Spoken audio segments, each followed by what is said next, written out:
Lando Norris potentially noted for an unsafe release.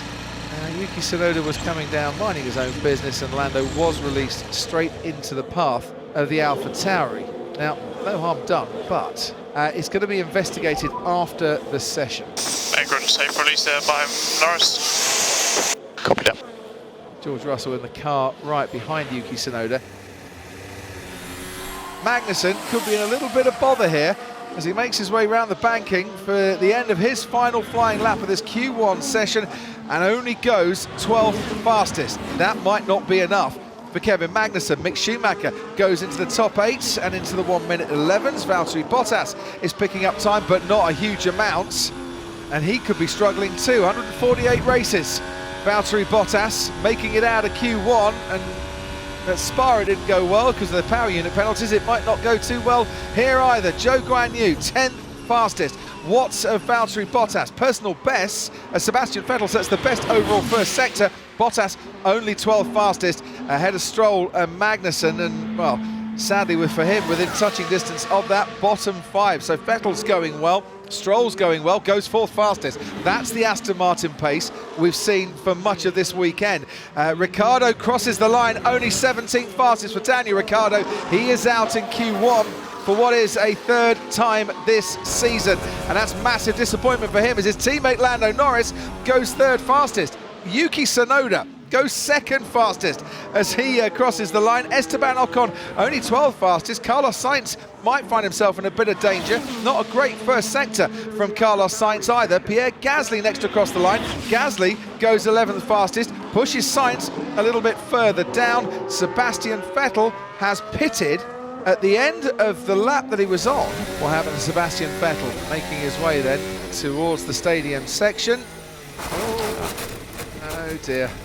That, well, towards the final corner there, that is how you ruin what could have been a really impressive lap right at the last, and once it started drifting he couldn't hold it. And that is the first part of qualifying over and done with. And Nicholas Latifi slowest qualifying for the 3rd time in the last 4 races. Vettel, Ricciardo, Magnussen, Bottas also join him out.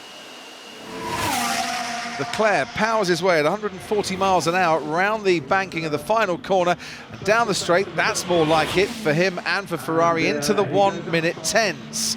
And 0.06 of a second slower than Max Verstappen, who has stayed in the garage, I should say. Zhou Guanyu goes 10th fastest. Alex Albon is out of qualifying as Lando Norris goes 4th fastest overall. He's not at risk. Zhou Guanyu certainly is. Here's Mick Schumacher, crosses the line, gets into Q3 for the time being. Zhou Guanyu is out of Q3. Checker flag now flying as Carlos Sainz goes fastest overall by 1/10 of a second from Max Verstappen. Ferrari now showing Red Bull very much what they're made of here, and it's Verstappen and Sainz into Q3 as they have been at every race so far this season. Ocon 10th fastest. Alonso, his teammate, is on a flying lap, and at the moment he is in the bottom 5. Yuki Tsunoda went very rapid at the end of Q1 and he's put himself into the top 10. Esteban Ocon is out of qualifying in that Alpine. Here comes Pierre Gasly, and he's not made it. Qualified 4th last year, hasn't made it into Q3 this year. What about Fernando Alonso? Crosses the line, stays 13th. That is massive disappointment for Alpine, for whom Ocon and Alonso both out. And the man who's tipped to replace Alonso at Alpine also out in Q2. Alex Albon was the slowest driver. Zhou Guanyu also out, as I mentioned. Fernando Alonso, Ocon, Pierre Gasly, all out. Sainz the fastest. Verstappen crosses the line. There's your target for everyone to now aim at. 1:10.5. Max Verstappen, first car to cross the line in Q3. And let's see who can get closest or even try and beat it. Not his teammate on this occasion. Perez, half a second down. Hamilton's gone quickest through the middle sector. Crosses the line, George Russell to go 3rd fastest with a 1:11.1. He was on the used tyres, remember. New tyres for Hamilton as Leclerc goes fastest overall in the middle sector. Hamilton goes 2nd fastest. Behind Verstappen, less than 1/10 of a second difference between the two cars, or just over 1/10 of a second, I should say. But here's one to watch. Charles Leclerc has got a burst of pace and goes quickest and onto provisional pole. Through the last corner, DRS open. Look at his head's down. He's got his head down as low as he can go.